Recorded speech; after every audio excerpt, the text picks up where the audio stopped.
What is up, everybody? My name is Adam, otherwise known as Young NBA Analyst. Before this video starts, as I always say, make sure you follow me on my Instagram at Young NBA Analyst, and make sure to go subscribe to my podcast, also at Young NBA Analyst. And in today's video, we're going to be talking about Zion Williamson.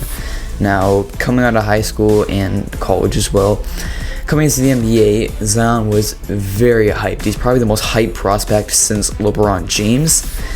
And honestly, throughout his time in the NBA, after he had a very short rookie season, he's been kind of getting slept on, kind of been underrated so far, and his hype has really died down since he's gotten to the NBA. But let's not forget just how good he is. He's having an incredible season, and honestly, from my personal perspective, my doubts with Zion are quickly going away.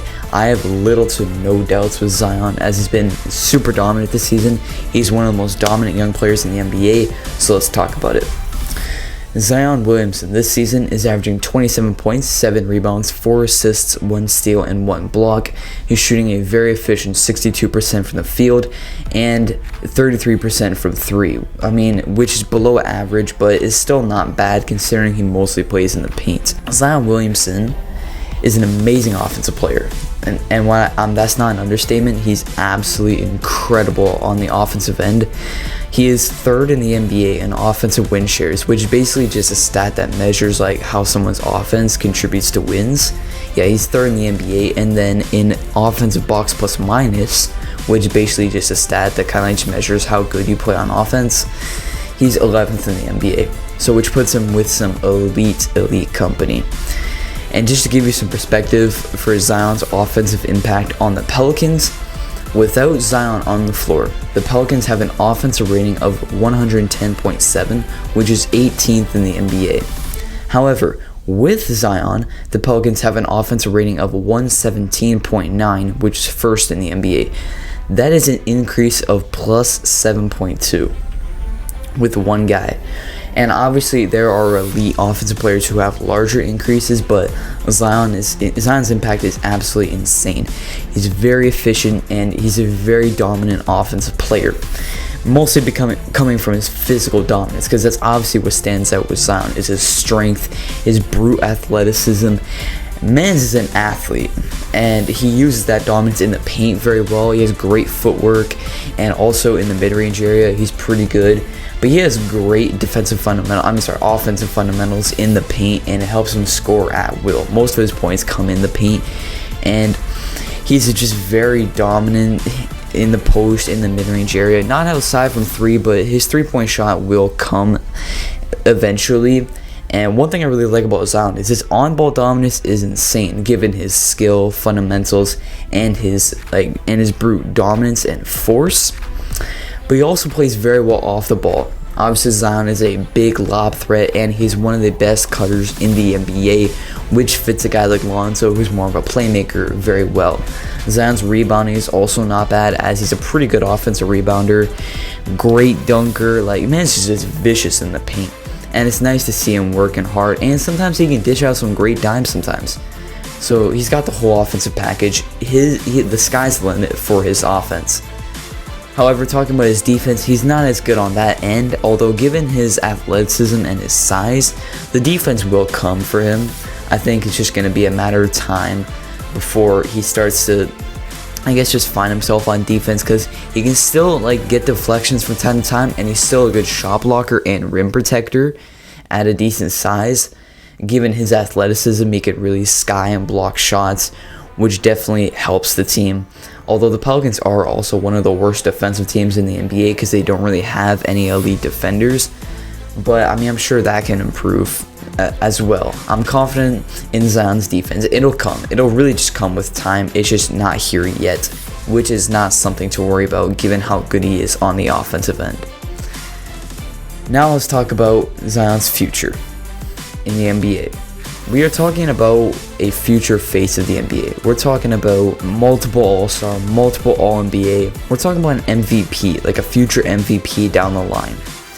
In his prime, at his peak, I'm expecting him to be averaging 30, maybe 11 rebounds. Let's give him 5 assists, maybe a steal and a couple blocks a game. At his absolute peak, I expect those numbers. Because, this season he's already getting pretty close to 30 points a game. he's really growing as a rebounder. Like, the Pelicans are a great rebounding team in general, mostly because they have Steven Adams, who's a great, strong post presence, who grabs rebounds. Josh Hart, one of the best rebounding guards in the NBA.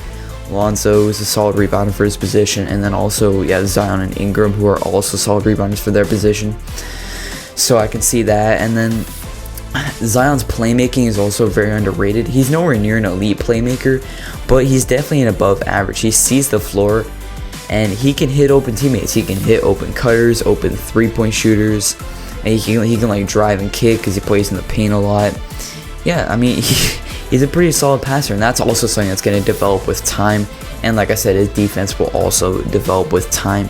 Given just his size and athleticism, I'm sure his lateral quickness will come, and Zion's IQ is noticeably getting better because for the most part he's relying on his athleticism, and typically players like that don't usually have the best basketball IQs because obviously they can rely on their athleticism, whereas guys who don't have much athleticism have to rely on their IQ.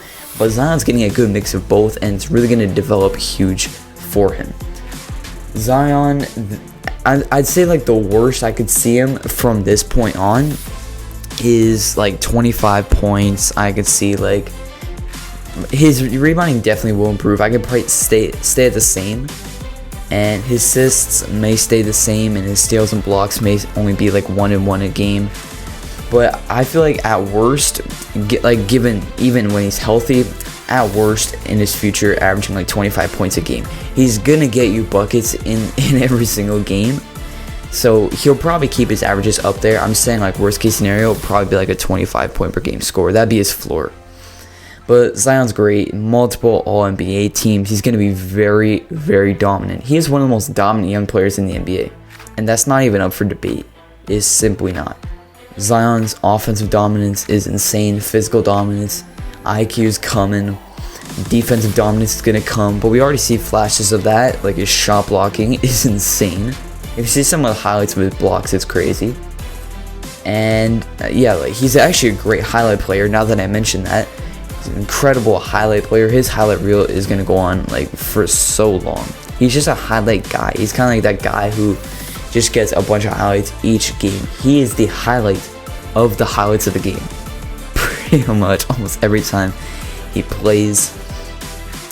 And given that he's one of the most dominant young players in the NBA, when he's not young, when he starts to get into his prime, he's going to be one of the most dominant young players in the NBA. Listen, Zion is legit. I could see more than one MVP coming from him.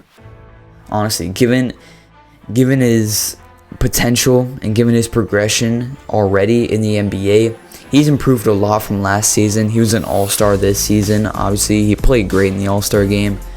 I think overall he's going to develop a great all-around game, and we can expect great things coming from Zion in his future.